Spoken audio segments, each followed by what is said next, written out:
Bon, salut Aramis, Bonjour. ça va bien? Oui, très bien. Good, excellent. Alors aujourd'hui, on va débuter la seconde entrevue. La première question va être depuis combien de temps fais-tu du jeu de rôle? Ça va faire 11 ans. Ouais, 11 ans. 11 ans? Je- D'accord, ça veut dire que tu as débuté aux alentours de 2012? 2011, C'est vrai, c'est un sacré 2011 bout. aux alentours, ouais, quand même. Parfait. Les époques de LMFAO. MFAO, ah oui! Ah, j'ai connu ça. Je peux pas oublier, et c'est ma manière de me rappeler l'époque où je faisais du jeu de rôle, c'était l'époque de LMFAO. Les époques musicales, ouais, j'avoue, c'est une bonne manière de se rappeler de certains événements. Ma seconde question va être, est-ce que tu es plus souvent joueur ou DM? J'ai fait beaucoup de parties joueurs. Et je Ok. suis beaucoup plus souvent DM. Ce qui est normal parce qu'habituellement, il y a beaucoup plus de gens, il y a beaucoup moins de gens qui veulent faire DM parce que ben, c'est plus chiant un peu. Ouais, c'est beaucoup plus de recherche. Un exemple, souvent c'est le DM qui trouve tout le scénario complet, qui trouve le fonctionnement du jeu de rôle. Si tu veux starter une game, généralement tu demandes au DM de t'expliquer comment marche cette game-là. Bah, moi je le dis, pour moi, le travail de DM, c'est 5 fois le travail d'un joueur. Ouais. Et quoi, quand t'es un joueur, tu dois connaître ta fiche, tes stats, les règles, faire du mieux pour un bon RP, une bonne Mhm. ambiance. Enfin, le DM, préparer les ennemis, préparer l'ambiance, répondre. En tout cas, c'est. Préparer le contenu et tout. Du coup, t'es un DM qui se prépare pas mal avant tes parties. Oui, beaucoup. Ok. C'est important pour moi. Et ironiquement, c'est important pour improviser. Par exemple, moi, il faut savoir que dans la plupart des jeux de rôle, je fais des fiches préfaites. Ok. Par exemple, dans Vampire, j'ai des Mhm. fiches de citoyens, de civils, de policiers, de mecs intelligents. Dans Jean Dragon, je faisais des trucs de garde comme ça, Mhm. et c'est une petite pile.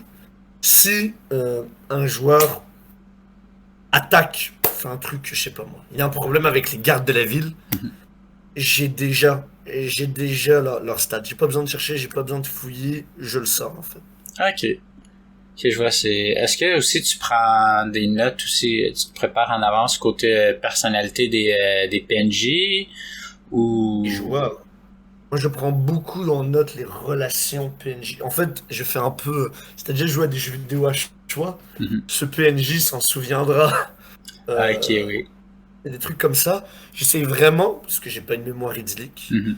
mettons un joueur a une bonne relation avec un PNJ, je vais dire tombe en amour. Un petit truc pour me rappeler de la Ok, ouais. conversation. Ou lui a parlé de son grand-père mort, devient son ami. Se doute de lui, veut le trahir. J'essaye comme ça me permet de garder un peu la relation fraîche.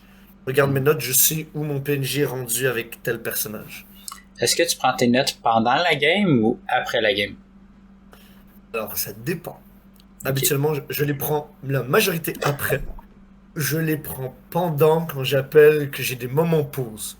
Ok. Moments où des joueurs vont faire un plan, un Ok, ouais. grand plan avant un monstre. Le moment où il va avoir un RP, mais pas si drama, où ils gèrent leurs inventaires. Tous ces petits moments où Ok, oui. c'est les joueurs avec les joueurs. J'ai pas vraiment besoin d'être totalement là. J'écoute quand même un peu parce que des fois ça peut être intéressant. Mhm.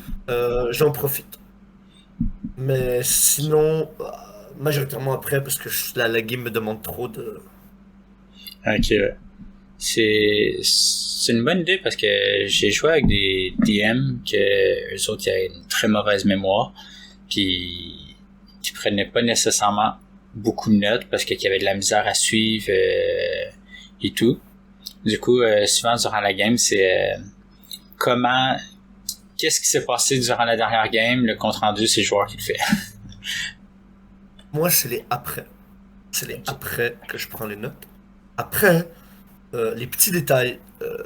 Parfois, je compte un peu sur les joueurs. C'est-à-dire, Mhm. j'ai dit aux joueurs, je prends pas en note. Ça se peut que les joueurs l'ont pris. Par exemple, une date ou des noms de PNJ. Moi, c'est mon plus gros problème. J'ai beaucoup de Aussi, PNJ. moi aussi, moi C'est aussi. des noms que j'oublie, mais je les donnais aux joueurs. Ouais. Donc, ça me dérange pas que le joueur me le rappelle, en fait.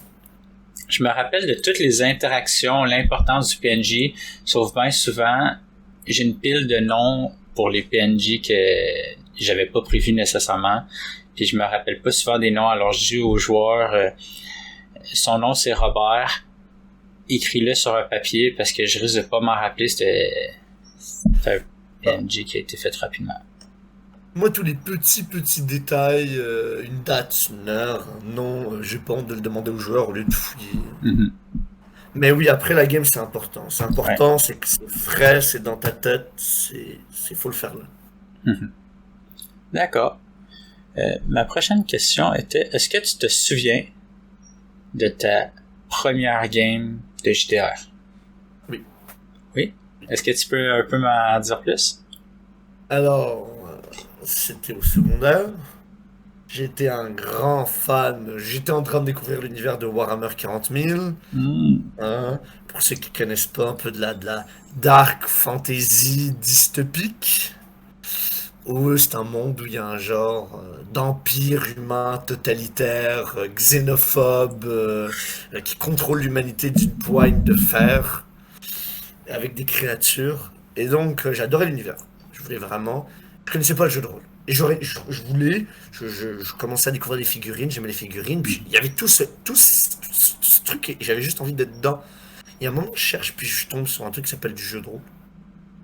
On découvre avec mes amis qu'on aime l'univers, qui est un jeu de rôle. On sait pas trop, on n'a jamais connu. On achète le livre, on lit la description, on comprend ce que c'est-à-dire incarner, on trouve ça malade.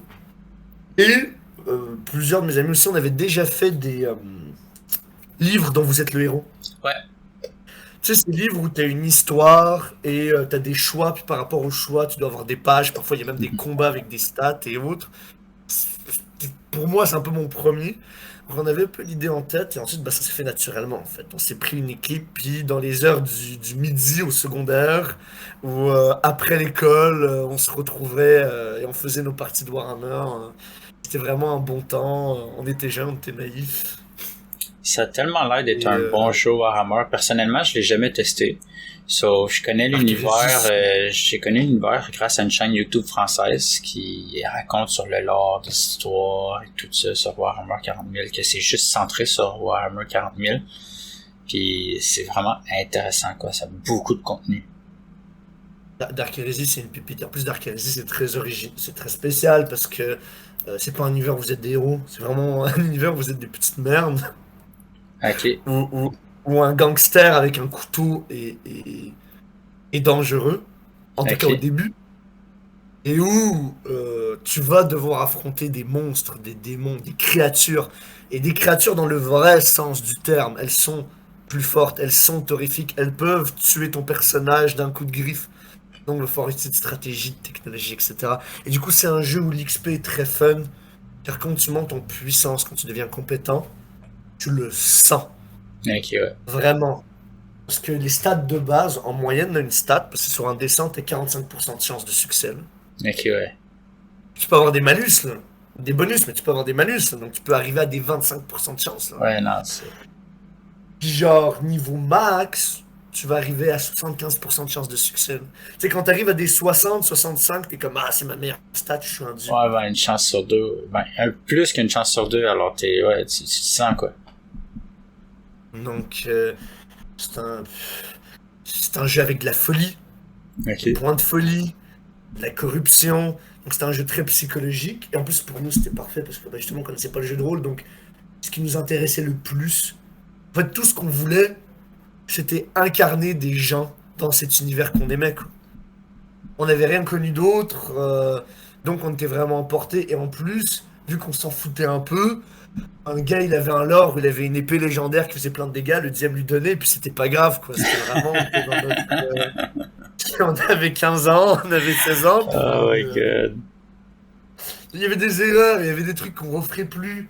Mais ce qui était beau, c'est que vu qu'on connaissait pas le jeu de rôle, on s'en foutait. En vrai, on s'en foutait Mhm. des règles, on s'en foutait de mourir, on était juste content. Et même le DM, du coup, il était hyper flexible. Tu voulais un vaisseau, il te le donnait, tu voulais ci. Parce que justement, à la base, on n'avait pas de passif.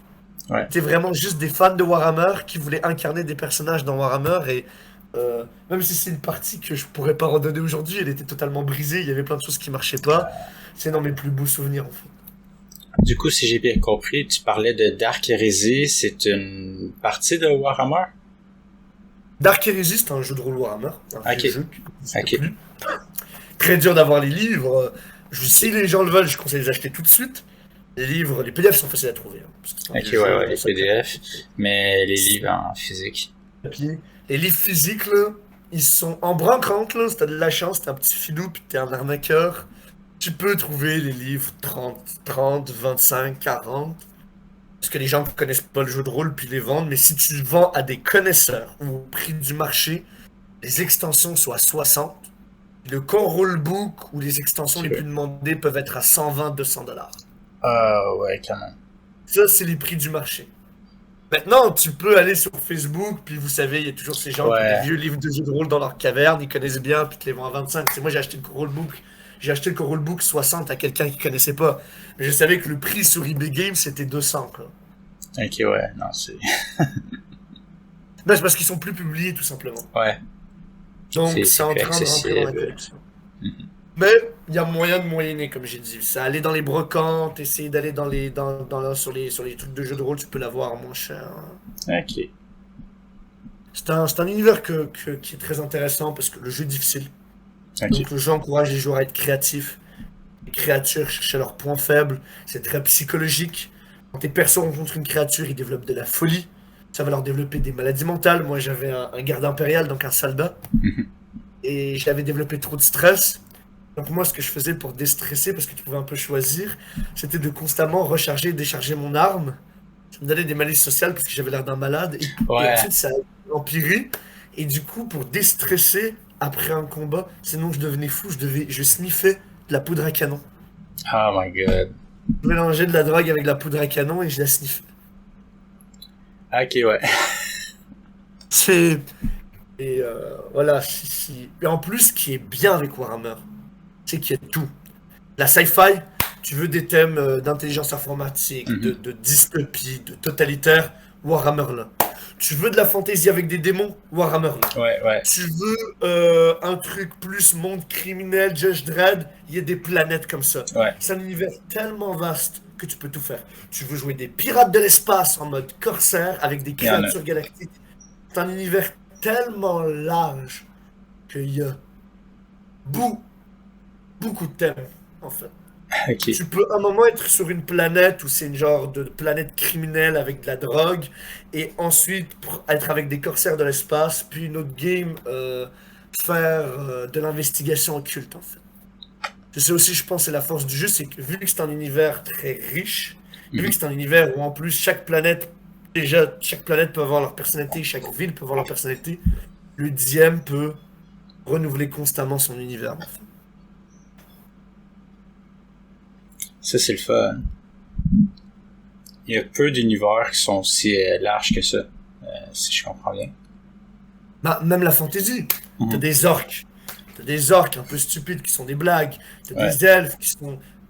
T'as des elfes de la forêt. Bon, c'est les Eldar, hein. Mais t'en as qui ont une version plus de leur Mhm. terre. Il y en a qui sont dans des vaisseaux monde, qui sont très racistes, qui méprisent les hommes, qui les appellent les singes sans poils.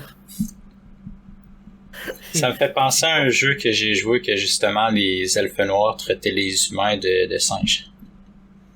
Et que vous n'étiez même pas des poissons à deux pattes, que nous étions déjà les rois de la galaxie. Ouais, Mais t'as des créatures qui sont les tyrannides, qui sont proches, qui sont des ouais, genres de ouais, je créatures connais. symbiotiques, et même dans le bestiaire. Et le chaos, ben, du coup, c'est des démons, c'est de l'occulte, c'est de l'horreur. Juste dans les races et les espèces, tu as des ambiances. Ouais. Puis ce qui est encore plus génial, c'est que vu que le principe, c'est un empire avec des milliers de planètes, comme le vrai Warhammer où tu peux personnaliser ton armée, Mhm. ben, tout encourage le joueur à pouvoir inventer sa planète, sa culture. Même le DM, il peut prendre ce qu'il y a dans l'or. Mais dans l'or de Warhammer, le principe, c'est que l'Empire est immense. Ouais, il Que même était... l'Empire ne sait pas combien de soldats a. Puis que parfois, ça peut prendre des cinquantaines d'années à amener des renforts tellement c'est large. Donc, il y a tout ce qu'il te faut pour créer ce que tu veux. Ils ont fait une expansion quasiment infinie, quoi. Tu veux quelqu'un qui vient d'une planète que ça fait des années que l'humanité les a pas rejoints, puis qui date encore du Moyen Âge, puis que lui, Et la là, technologie, c'est rare, il peut. ça, c'est nice. Puis j'aime tout le principe de l'empereur qui est Encore comme Dieu. un peu un dieu, ouais, il est vu comme une divinité, sauf que il est à moitié mort dans sa chaise en permanence, mais c'est une divinité, quoi. Là, ça peut être le gros débat. Ouais, bah, en fait, Warhammer, c'est un peu comme la Corée du Nord à une époque, c'est une nécrocratie. C'est-à-dire, c'est dirigé par un mort. Ouais. 2 secondes, je Voilà. vais juste régler le gain de mon micro. Ceux qui connaissent Dark Heresy, ça se passe pas encore avec Gulli Lama, là, donc mais je sais, c'est la question. Est-ce que vraiment, c'est un des gros dramas d'Abraham, est-ce que tu fais vraiment la volonté de l'empereur, ou c'est juste tous les grands généraux Ouais, qui qui dirige tout, sont ouais. corrompus et essaient de faire ce qu'ils veulent? Bon, t'as Ça tenté reste à avec voir. quelqu'un. Puis ce qui est cool avec Warhammer, c'est qu'il n'y a pas de gentils, il n'y a pas de méchants. Oui, C'est tu une vas amener des faction. problèmes. Oui, l'Empire, c'est l'humanité, donc tu peux sauver des planètes. Et l'Empire reste une dystopie où des gens travaillent sans relâche dans des usines pour fabriquer des armes. Donc quand il y a un cultiste, en fait, qui te dit que ça, il y a 45 ans, il n'a jamais pu sortir de sa planète, il est à moitié malade à cause des gaz industriels, puis il lui dit cette pierre démoniaque est sa seule chance de s'en sortir ou avoir un espoir pour ses enfants. Même le drama, tu sais, des fois les gens disent le chaos est trop stéréotypé, mais non, la raison pourquoi les hommes y croient, c'est qu'ils ont des conditions qui sont pas toutes les planètes. Tu sais, tu peux jouer, il y a des riches et des classes sociales, mais il y a vraiment l'Empire, plein de citoyens ont des conditions horribles en fait. Comment les psychers sont traités et tout. Euh, puis où il peut avoir même une paranoïa, même le simple fait de douter de l'empereur. Ouais, S'il y a des zélotes, ça peut être considéré de l'hérésie, ça peut te faire brûler, ça peut te faire qu'on t'exécute, qu'on te mette en procès. Donc, il y a ce côté orlérien de Warhammer, jeu de rôle que j'adore. parfait. On va passer à la prochaine question. Est-ce que tu joues souvent avec le même groupe ou joues-tu avec Alors, des groupes différents? la As-tu une réponse est pool de oui et groupes? oui. La réponse est oui et oui. J'ai mon groupe de base, mon groupe Mhm. historique, que c'est mon groupe de cœur d'amour, hein, je fais tout avec. Et ensuite, quand ils peuvent moins, quand il y a des moments dans notre vie, les mecs sont rendus, bon, ils ont des enfants, Mhm. donc ils ont eu des accouchements, donc il y a des moments où ils pouvaient moins. Mais je sais que c'est un groupe que je perdrai jamais. Tu sais, on peut faire 6 mois sans jeu de rôle, puis on va reprendre pendant 2 ans chaque semaine. Donc Ouais. c'est vraiment mon groupe de cœur, mais que ce soit quand il y a des pauses, ou que ce soit parfois quand j'ai plus de temps et je veux runner 2 games parce que j'aime tellement le jeu de rôle que je veux toujours essayer de nouveaux trucs. Moi, je vais souvent recruter sur Internet, rencontrer des gens et faire des groupes temporaires. Ok. De toute façon, c'est important d'avoir un même. En tout cas, je pense que tu peux essayer plein de groupes, faire plein de games, qui vont tous être cool. Mais avoir un groupe de cœur qui te correspond. Moi, par exemple, bon, tu vois, des jeux de rôle comme ça que j'ai fait. Tale of Equestra. Ah, qu'est-ce que c'est? Ah, ok, ouais, le jeu de My Little Pony. My Little Pony, que je suis ouvert. J'ai fait des jeux à base de shonen. J'ai fait des jeux My Little Pony pour enfants avec eux. On s'est déguisé, on s'est mis des petites peintures de poney, tout ça. Ok, ouais. Autant que j'aime. Donc voilà.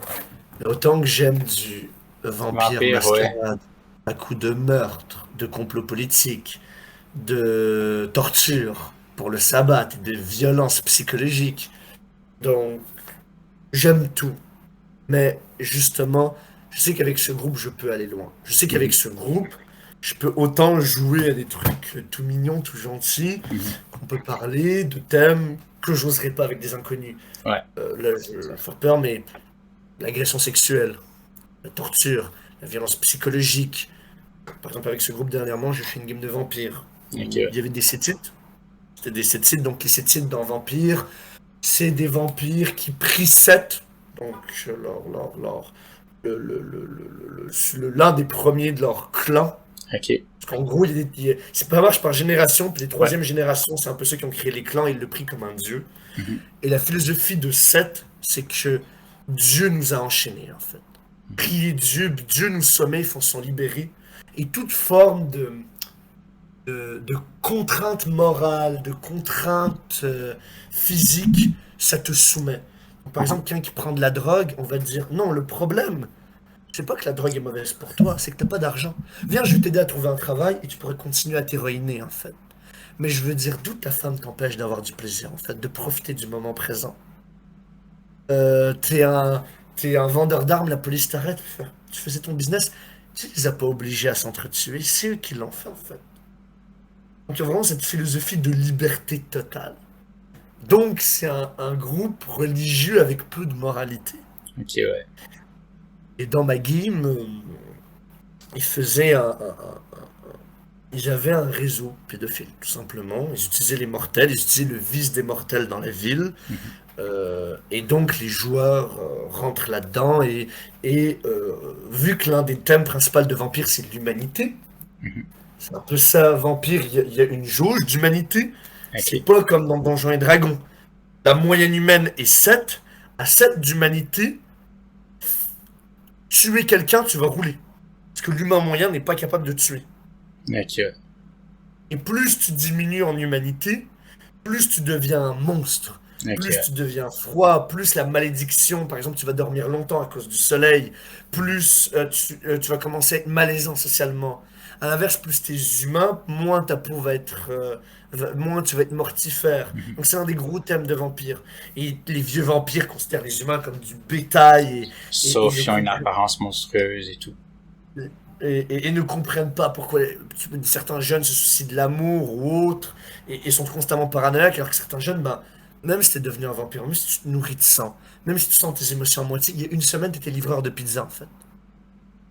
C'est pas vrai que tu vas devenir une créature de la nuit, non. Non, peut-être que tu veux revoir ta famille, mais ce que tu veux, c'est dangereux. Il y a la mascarade qui est la règle qu'il faut pas que les humains sachent mettre ça naturel, donc tu peux les mettre en danger. Est-ce que tu veux continuer à voir ta copine? Comment tu fais? T'es dans un monde où le meurtre est normal, où les humains sont vus comme de la chair à pâté, mais toi, il y a une semaine, t'étais peut-être dans un repas de famille, en fait. Puis là, on te dit Ouais. que tes parents, c'est du bétail. C'est un peu l'un des thèmes. Et j'avais une de mes joueuses, c'est pour ça que j'ai fait ça, que elle, quand elle s'est transformée, quand tu arrives à les autres humanités, tu deviens la bête qui est vraiment que tu perds tout sens moral, tu deviens juste une Ouais. créature affamée qui mange et qui boit. Mais elle est toujours là. Quand t'as trop faim, elle peut ressortir, parce qu'il y a une Mhm. gestion de sang. Ouais. Quand on te met du feu ou du soleil. Et elle avait un malus que, en gros, qu'elle a pris, qui était qu'elle avait 3 tabous, qui en gros qu'elle n'acceptait pas que des vampires traquent un type de proie. Elle Ok. était sensible à ça. Ok. Et elle, dans son lore, c'était une mère, en fait, une mère. Et quand elle s'est transformée, sous la bête, elle a tué son enfant. Ok, ouais. Et donc, elle est un peu traumatisée de ça. Elle s'en remet pas. Et elle ne veut plus que ça arrive. Et donc, c'était sa proie tabou, c'était les enfants. Hmm. Quand on est arrivé avec nos Sétites qui faisaient un trafic L'enfant. et le fil, ben là, il y avait tout le drama, en fait. Parce qu'ils savaient qu'ils n'étaient pas assez puissants pour combattre les Sétites. Mais elle a demandé au groupe, je partirai pas sans qu'on sauve les enfants, en fait. Ok, ouais, il y Et avait là où son j'étais code encore. moral. Exactement, parce que c'est le thème de vampire. Je veux Mhm. mettre le code moral à l'épreuve. C'est Mhm. tout vampire est basé sur ça, en fait. Comment rester humain dans un monde de monstres? Mhm. Justement, j'allais plus loin en drama. Elle avait fait un lore où elle travaillait au Walmart, assez simple. Elle avait une vie Ok, simple, elle oui. avait une famille. Elle s'entendait bien avec son patron du Walmart qui venait aux réunions. Et moi, j'ai fait que son patron était un consommateur Euh, de cet endroit. ouais. Le même patron qui donnait des cadeaux à ses enfants qui allaient les voir. Donc, elle le rencontre. Et elle, vu qu'elle jouait très humain, elle ne voulait pas tuer. Elle ne se nourrissait même pas sur les êtres humains, elle se nourrissait sur les animaux. Ok, oui. Parce que elle trouvait ça trop dur de chasser, de traquer des humains. Puis même, il y a quelqu'un qui jouait un vieil ancien qui l'a méprisé pour ça, qui l'a traité de végétarien. C'est un Ok, peu une ouais. insulte pour dire. Et là, elle arrive devant le patron qui lui dit non, mais écoute, euh, genre, j'ai ça en moi, c'est pas ma faute. Puis, est-ce que tu aurais vraiment voulu que je fasse sur ton fils? J'avais pas le choix. Mieux vaut que je le fasse sur des enfants inconnus que des enfants proches de moi. Et là, la bête réagit à la colère. Donc, je lui demande un jet. Elle demande un jet pour pas lui sauter dessus, la bête fait Ouais. ça. Mhm. Et là, à l'interaction la plus intéressante du jeu, le personnage qui jouait l'ancien, qui joue le monstre en fait, Mhm. qui joue justement quelqu'un qui s'assume, qui dit vraiment, bah, pourquoi nous on est des monstres? Regardez les humains, ils ont esclavagé les vaches et les animaux, ils les mangent Mhm. avec des hamburgers. Nous sommes juste le prédateur des hommes. Nous agissons exactement comme les hommes. Il y a toujours quelqu'un au-dessus dans la pyramide. Pourquoi nous sommes cruels et pas eux? Mhm. Ce sont nos vaches, tout simplement. Et donc il est toujours clashé avec elle. Et donc là, il a vraiment craqué, il lui a dit, regarde, John, tu ne veux pas te tuer, mais regarde. Regarde ce que tu vas laisser passer. Puis il a vraiment essayé de la tenter. Mhm. Finalement, elle est passée à l'acte. Ben, ça, c'était super, c'était génial. Ça crée de l'interaction morale entre les joueurs.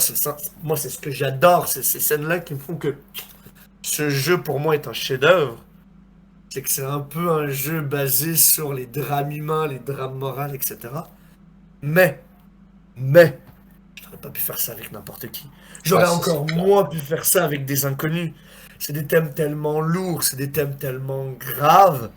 Jamais avec des inconnus, jour 1, j'aurais pensé à amener ça. Faut adapter C'est son parce contenu. que j'avais un groupe que je connaissais, un groupe que je sais qui peut aller très loin, autant dans le ridicule où ils se mettent des arcs-en-ciel sur le visage et on fait des jeux pour le pouvoir de Mhm. l'amitié, que des jeux censure. Et ça, c'est peut-être le truc que j'amène, c'est avoir son groupe. Ça permet, en tout cas moi, c'est ce que j'ai remarqué, c'est pour ça que je reste avec eux.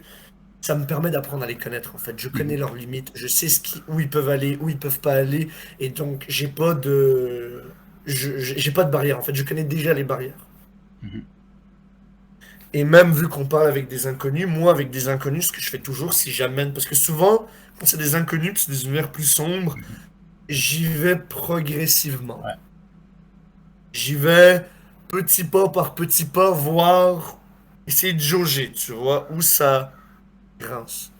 Et souvent, ce que je fais avant la game, c'est, quand c'est des inconnus en tout cas, je vais les voir puis je leur dis, est-ce qu'il y a des sujets, c'est sensible, C'était-moi à l'aise, oui. vous êtes moins à l'aise. Et maintenant même, c'est même un truc qui conseille dans les vampires, dans les premières versions, et du génie que j'ai repris, c'est leur passer un papier avec une croix dessus. Et s'il y a le moindre problème, montrer le papier avec la croix. Comme ça, je sais qu'en ce moment, la scène met pas le joueur à l'aise.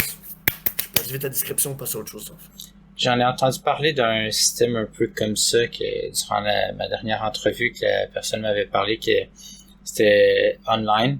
Puis il y avait un système que t'appuyais sur un bouton puis ça faisait sortir une carte puis ça disait au DM de changer de sujet parce que t'étais mal à l'aise avec ça et tout. Bah, Vampire, le monde des ténèbres est un jeu que j'adore faire avec des inconnus et que ça me dérange pas de jauger. Mais je sais que ce genre de jeu, j'aurai toujours une préférence avec mon groupe Ouais. de base. Tout simplement parce que je sais que, bon, ils ont des limites quand même, mais que je sais que on Ouais. peut aller très loin ensemble. Et même, on se connaît, ils connaissent ma façon de dire. Ils savent que j'aime amener des sujets lourds. En fait, moi, ce que j'aime le plus dans le jeu de rôle, c'est le drama. Donc, peu importe le drama et sur quoi, j'aime le drama. Riche, pour, peu importe, religieux, ça peut être n'importe quoi. Ce que je trouve le plus intéressant, en fait, c'est donner des dilemmes moraux aux personnages. Ok, oui. Puis, ben justement, je t'avais raconté l'anecdote en off, mais je vais en Oui. profiter. Ça m'est arrivé avec un. Avant, je faisais pas le truc de papier. Je demandais Ok. juste aux gens. J'ai appris de mon erreur, en fait. C'était une erreur. Je demandais juste aux gens est-ce qu'ils vont me mettre mal à l'aise. Mhm. Jusque-là, pas de problème. Et un jour, justement, j'ai fait une game, fait une partie.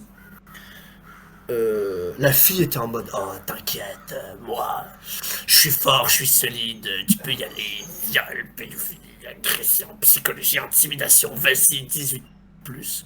Parce que la fille, quand j'ai Ok. demandé si quelque chose la dérangeait, elle a tout de suite pensé à des trucs sombres, des trucs noirs. Dark, Que oui. la fille, exactement, mais elle a pas pensé à un petit truc, c'est qu'elle avait une phobie des fantômes. Je me Elle a eu rappelle, des, c'est toi ex- qui m'en avais parlé de ça. elle a eu des expériences dans sa vie, bref, et elle a peur des fantômes. D'accord. Donc, et bon, justement, je jouais à cet univers. Ok, oui. le monde des ténèbres, hein, qui est un univers crossover. Hein. Tu peux jouer des loups-garous qui ont des thèmes différents, c'est plus contre le capitalisme et le consumérisme. Fées, qui est sur la banalité et le voyage. Mages, qui, en tout cas, peu importe, et tous ont des thèmes assez matures. Mhm. Et donc, les créatures dans cet univers sont des créatures occultes. C'est pas comme Donjons et Dragons, un Ouais. fantôme. C'est pas un esprit avec 40 points de vie que tu passes à travers avec ton épée. Non, c'est plus proche d'un film d'horreur. Souvent, combattre un esprit, c'est l'exorciser avec de l'occulte, c'est trouver pourquoi il reste sur Terre. Est-ce qu'il y a des Qu'est-ce qui choses qu'il n'a pas fait, pas réglées? Est-ce qu'il se venge? Vraiment, c'est ça le genre de thème. Donc c'est plus des ambiances sombres où l'esprit va écrire Aidez-moi en sang sur la vitre, où il va commencer à avoir des objets qui bougent, ou ils vont sur leur téléphone, un joueur essaie d'appeler, puis son téléphone s'est grésillait, un visage est apparu, puis le visage faisait Aidez-moi! Voilà, donc des trucs pas très cool pour quelqu'un qui a la phobie des fantômes. Encore plus que elle y a jamais pensé, parce que même fantôme, ça a toujours été des fantômes. Elle, justement, c'était encore pire, elle avait fait beaucoup de Donjons et Dragons, justement. Oui, alors du coup, ça te Hunt biaisait là-dessus. Thunder, où c'est pas du tout ce genre de fantôme-là. C'est des spectres. Bon, tu peux le jouer comme ça. Mhm. Mais de base, comment le jeu est scindé, c'est plus il va avoir un bonus. Bon, les dommages physiques font de moitié, ou Ouais. en tout cas. Une Banshee, tu vois, ça agit pas. C'est un mob, là, je sais pas comment le Ouais, dire c'était autrement. un mob, t'as ton premier cri, si tu survis, c'est bon, elle le recule pas avant un certain temps, puis... C'est ça, c'est pas tu rentres dans une maison un peu glauque ou un père qu'un riche que vous êtes allé pour cacher la mascarade, parce que c'était ça. Et en gros, toute l'histoire, ce qu'il devait découvrir, c'est que la femme est morte parce que son mari l'a assassinée pour avoir l'héritage.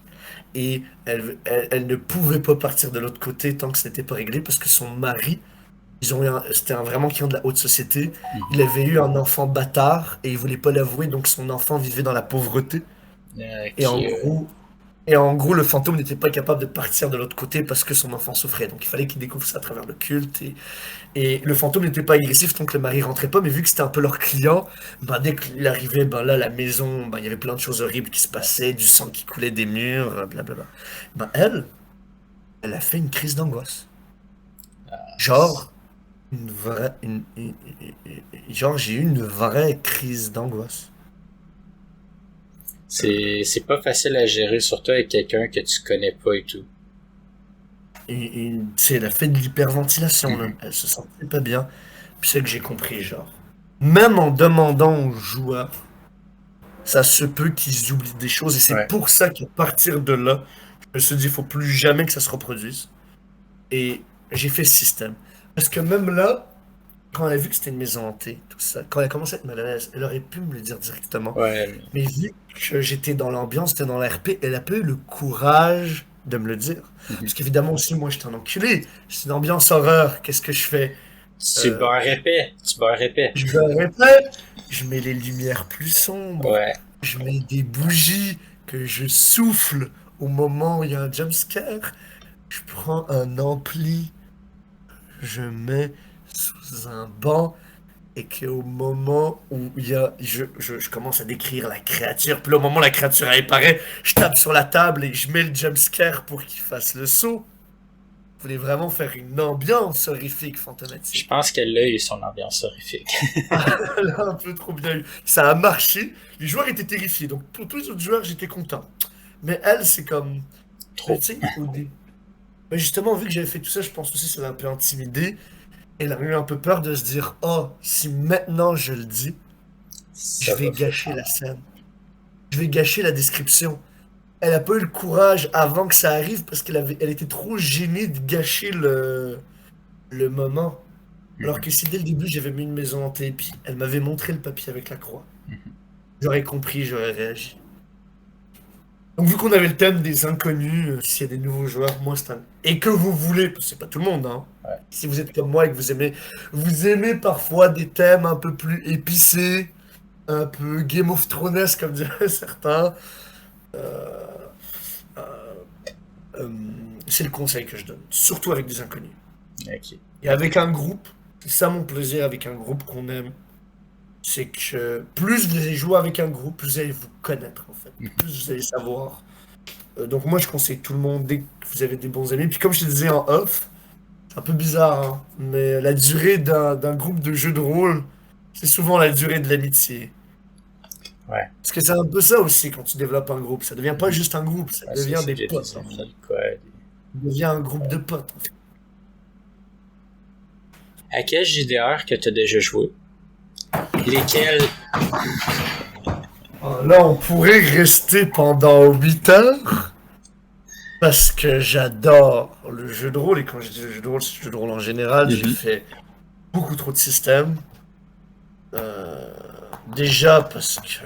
Bon, on va profiter, hein, mais c'est mes petits règlements de compte avec lui. Ô combien j'ai DM, Pathfinder et Donjon Dragon, et que j'ai beaucoup aimé, c'est des jeux très dungeon crawler, c'est-à-dire des mécaniques pour faire des combats, Ouais. ensuite avec créativité du DM, alors que je me suis rendu compte que la plupart des autres jeux de rôle étaient mieux construits, c'est-à-dire les mécaniques étaient par rapport au thème de leur univers. Mhm. En vampire, t'as des points de sang, parce que t'es un vampire. T'as de Mhm. l'humanité. T'as des faiblesses par rapport au feu.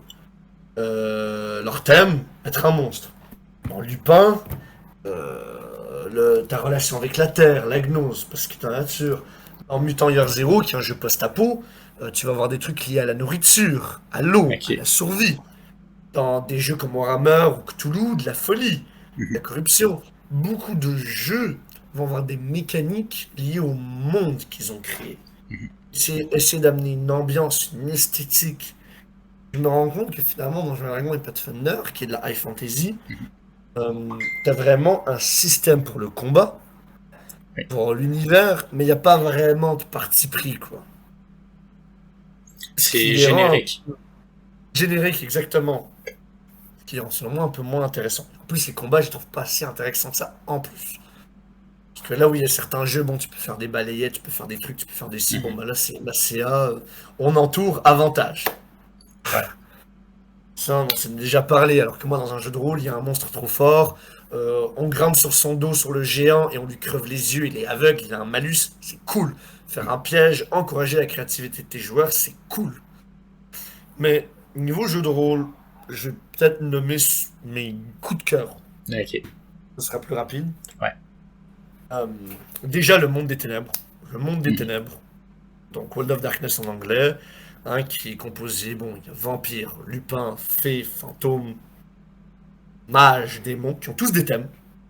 Ok. Euh, Rapidement, par exemple, quand tu joues fantôme, euh, un de mes jeux matures les plus cool au monde, le principe c'est que... Parce que c'est crossover en fait, ils se passent tous dans le Ouais, même ben, monde. c'est ça que je suis en train de comprendre. De base, je croyais que il y avait juste Vampire la Mascarade qui avait le monde du ténèbres, pis c'est tout. Là, tu me sens Lupin, Mage, En Fantôme. Je suis fait, comme, ah, intéressant, continue.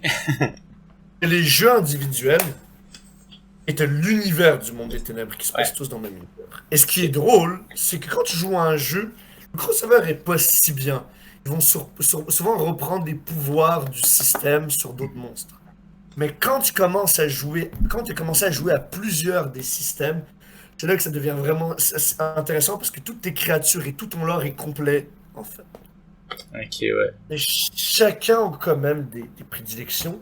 Fantôme, par exemple, vous jouez c'est vraiment intéressant parce que habituellement, les joueurs euh, donnent la vie de leur personnage, Mhm. mais ils ne savent pas comment ils vont mourir. C'est le Ok. DM qui va choisir comment ils sont morts. Mhm.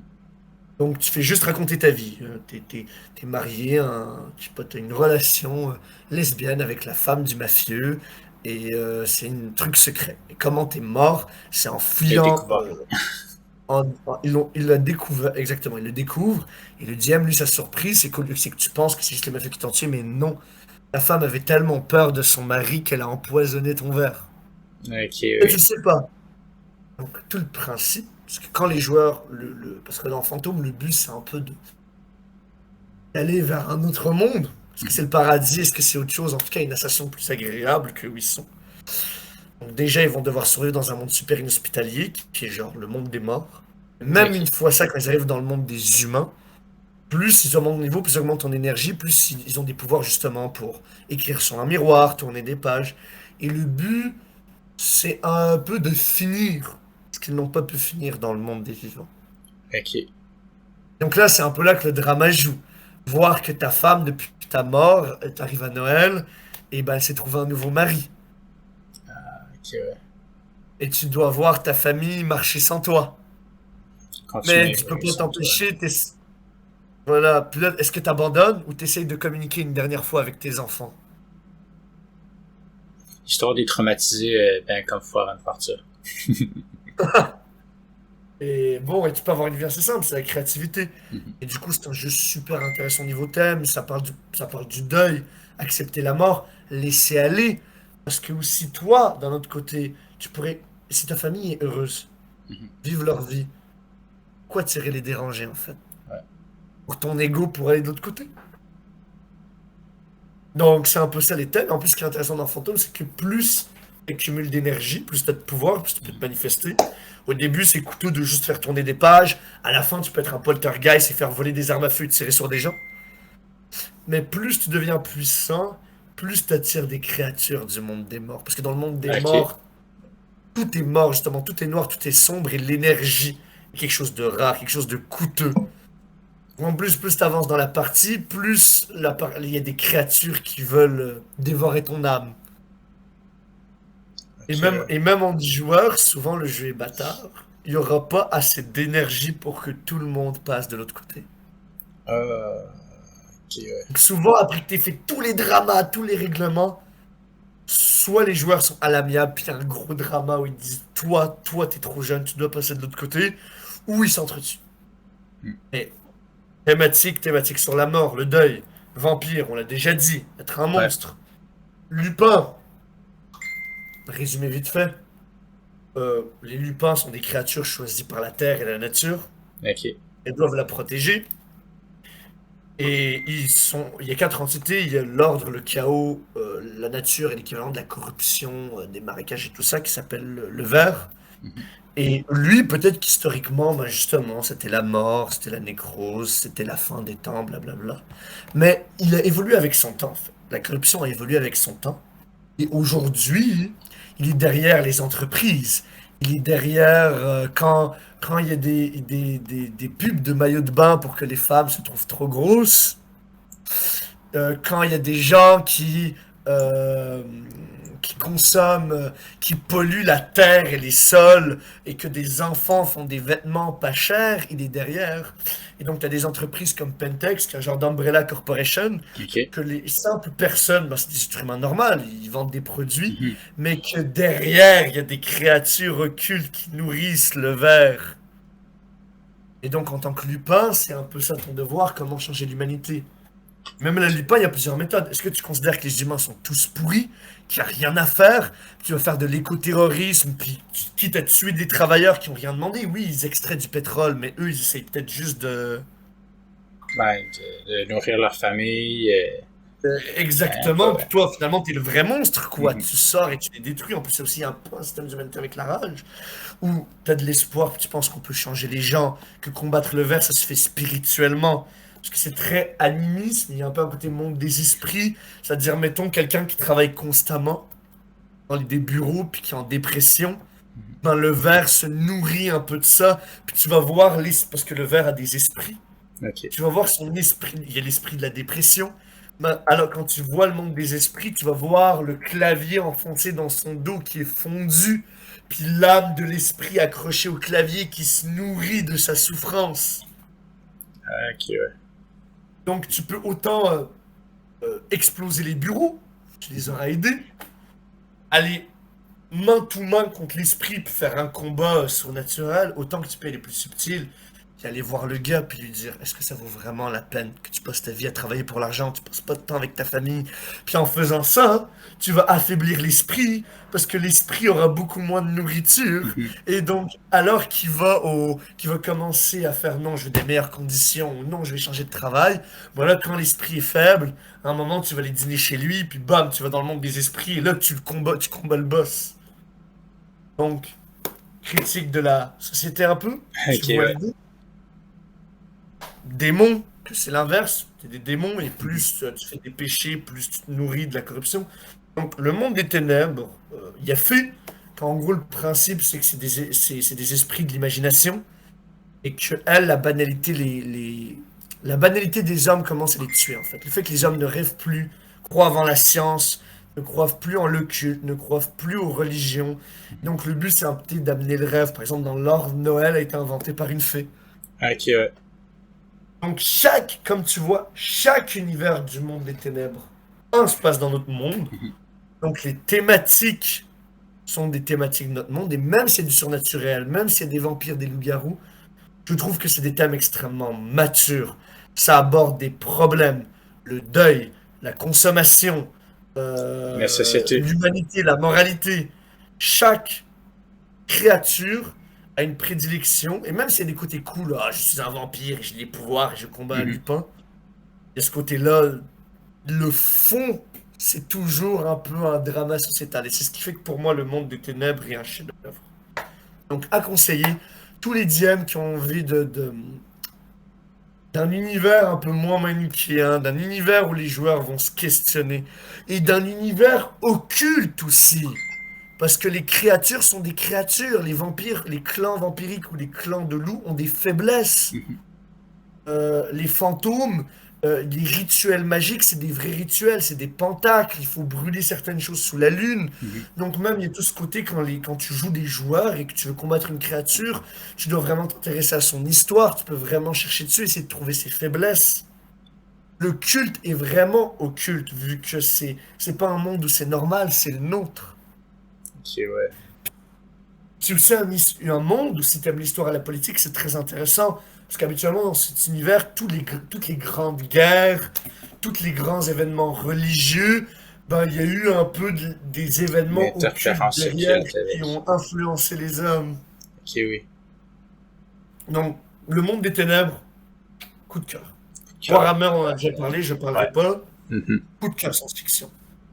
Les trois derniers, parce que je pourrais pas tous les faire, c'est Deadlands, jeu de cow-boy fantaisiste, tout simplement. Ok. Voilà. C'est un jeu western. Euh, le concept est simple. La guerre de sécession ne s'est jamais terminée. Et les morts reviennent à la vie. Je crois que j'en ai entendu parler par une chaîne YouTube. Et basiquement, c'est dans l'Ouest américain. C'était notre... En fait, jusqu'à cet événement, c'était littéralement l'histoire de l'humanité. Et à partir de là, ben, il y a de l'occulte, en fait. Ok.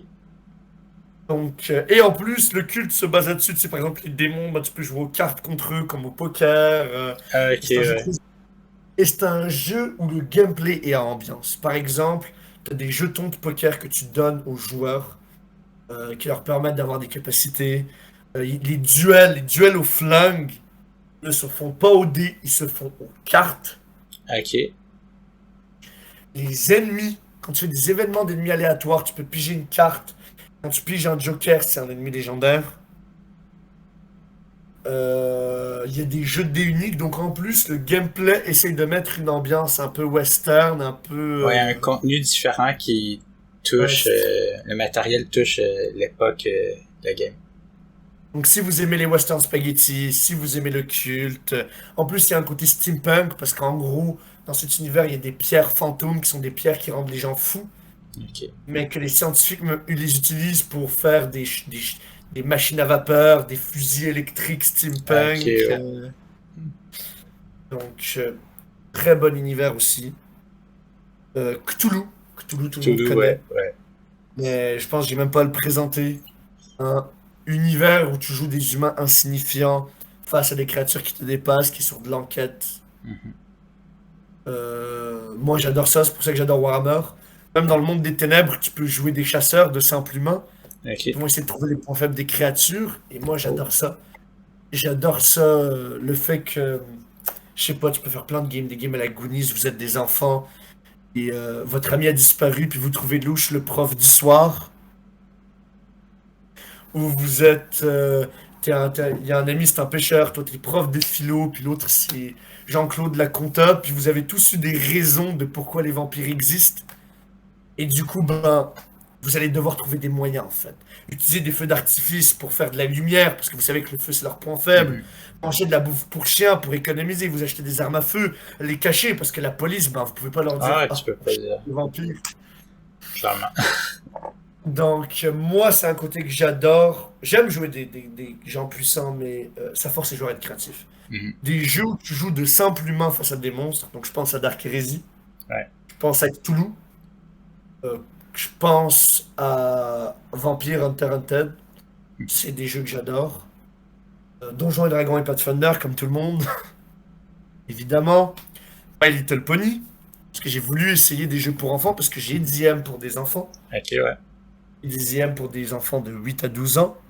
Faut savoir que les jeux de rôle My Little Pony, ça va être un avis très bizarre, sont des jeux extrêmement bien construits.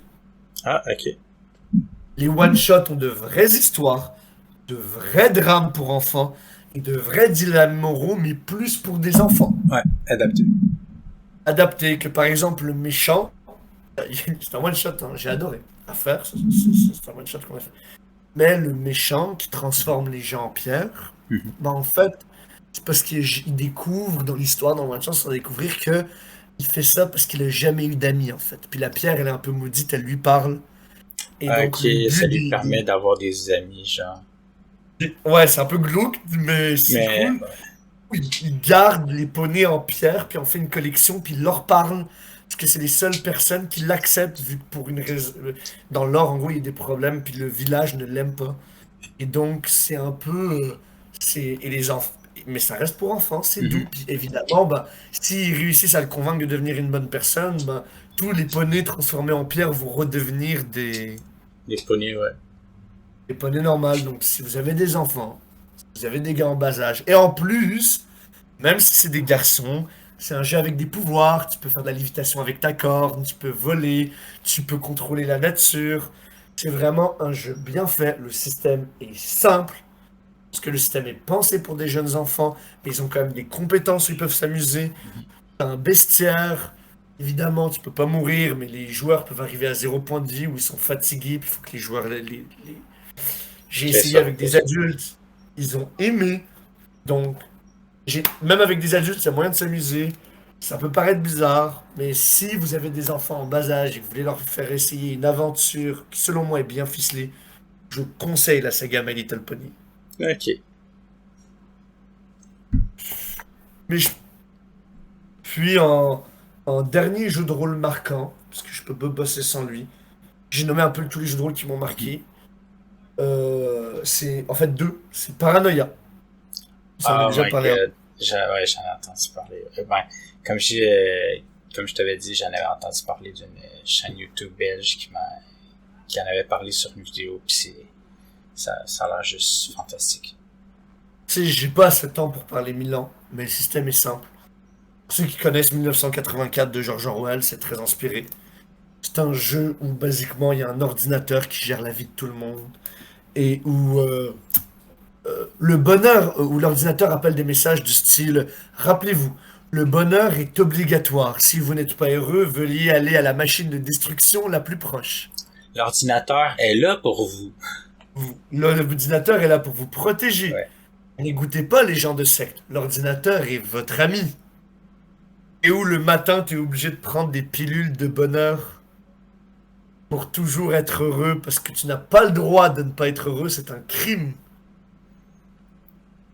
Tu peux même avoir dans ton équipe un gardien du bonheur, Ouais. et où il y a constamment des caméras qui surveillent, et des micros, et où il faut aller à des endroits précis pour faire du trafic, et où les mutants et les gens de secte sont interdits, mais tous les joueurs sont des mutants et font Ouais, partie d'une secte. ils font tous Justement, partie ça de ça. s'appelle et le nom est parfait, c'est Paranoia. Est-ce que les joueurs s'entraident pour s'en sortir? Est-ce qu'ils vont se dénoncer pour monter en grade? Et ce qui est cool avec ce jeu, c'est que ce jeu peut se jouer de façon totalement humoristique. Ouais. C'est un jeu qui a été pensé pour se jouer de humoristique, pour critiquer un peu les dictatures, pour critiquer l'administration et vraiment pour être fun, avec des objets mécaniques, des fusils laser et des jetpacks qui marchent une fois sur quatre, parce que t'as pas enfoncé le bon matricule, ou genre il y a des grades par rapport à des couleurs et tu peux utiliser une couleur pour te retracher, donc vraiment dérisoire. Et donc tu peux vraiment jouer de façon drôle, de façon relaxe. Et en même temps, c'est un jeu que si tu veux une option sombre, un jeu malsain, un jeu que tu veux faire sentir tes joueurs mal, vraiment leur faire ressentir la dystopie, leur faire ressentir l'angoisse de toujours être observé, de ne pas être libre de leurs mouvements, ou des choses absurdes sont interdites comme la propreté et le bonheur, tu peux. Et c'est pour ça que je le mets. C'est peut-être l'un des seuls jeux de rôle que je connaisse, qui peut être extrêmement sombre comme extrêmement drôle. C'est au choix du DM et dont le jeu est pensé pour être joué des deux façons. Mhm. Et où l'univers ne change pas.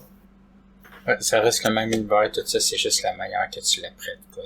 La manière dont tu l'apprêtes, la manière dont tu le joues. Et ça, pour ça, Paranoia restera toujours dans mon cœur. Et c'est un univers unique.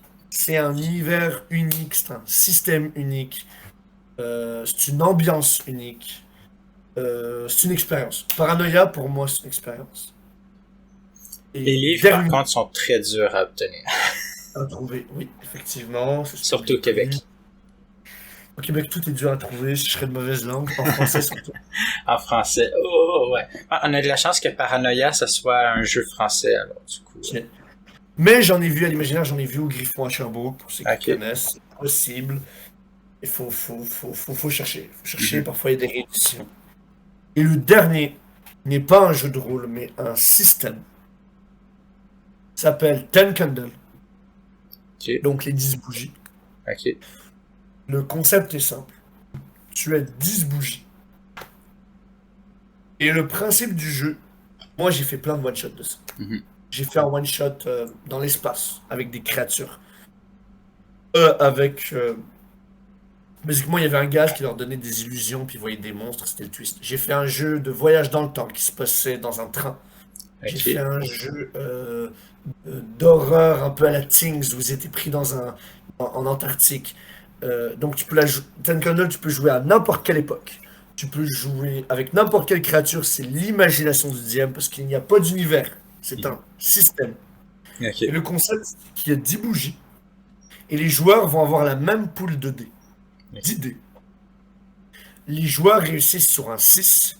Les 1, ils les donnent au DM qui peut les utiliser pour rouler ses créatures. Ok. Donc, plus un arc avance, moins ils vont avoir de dés, parce qu'inévitablement ils vont avoir des 1, plus tes ennemis sont puissants. À chaque fois que tu fais un 1, tu perds un dé que tu peux jouer. Oui, exactement. Ok. Et quand les joueurs ratent une action, Mhm. on souffle la première bougie et quelque chose d'horrible va arriver. Ok. La station spatiale, l'électricité fonctionne plus, les créatures les ont coupées. Euh, alors que les prisonniers s'évadent, il y en a un qui se pète la jambe. Et il explique, les joueurs ratent leur lancer de dés, ça rate pas juste l'action, il se passe quelque chose d'horrible dans l'univers. C'est pas obligé d'être directement lié à eux. Et donc le principe, normalement, c'est que plus les bougies sont soufflées, plus il fait noir dans la pièce, moins il y a d'espoir. Et plus dans ton histoire est censée devenir de plus en plus désespérée pour les joueurs.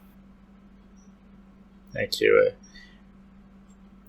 Et tu as deux règles, tu peux la jouer quand tu as beaucoup de temps, Mhm. c'est-à-dire ils ont toujours d'idées. Moi j'aime bien celle-là, ça permet de faire des longues parties. Puis tu peux jouer plus court et plus extrême, c'est-à-dire qu'à chaque bougie soufflée, le DM commence avec un dé supplémentaire et les joueurs un dé en moins. Ok. Et finir à un dé. Et quand la dernière bougie est soufflée, habituellement c'est la fin. La fin est souvent horrible. Mhm. La victoire est souvent en demi-teinte. Peut-être la moitié sont morts, le joueur est fou, il finit à l'asile, ou il s'en sort, mais la créature avec lui dans l'hélico, ça finit souvent. Parfois, j'aime laisser une bonne victoire. Mais ce jeu, pour faire des one-shots, est mon système préféré. Tu veux faire un one-shot horrifique, un des meilleurs systèmes. C'est des dés quoi exactement? Des D6. Des D6? Ok.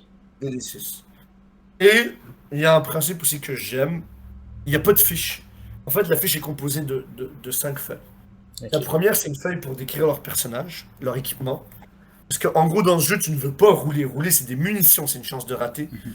Donc, si le DM voit que la partie accélère un peu trop, il va un peu ralentir Si le gars joue quelqu'un de très fort, il va le laisser soulever la porte Mhm. sans demander de jet de dés. Si la personne est un médecin, elle va soigner quelqu'un, il va le laisser le soigner sans faire de jet de dés. Mhm. Parce que les jets de dés, bah, ou à l'inverse, si le DM voit que ça commence à trop ralentir, bah, il demande beaucoup de jets de dés pour Ouais, pour enchaîner vite. enchaîner vite. Il y a un système de papier que j'aime, qu'en gros, en gros, tes papiers vont te donner des bonus au cours de la game, et quand tu les utilises, tu dois les brûler. Ok, ouais.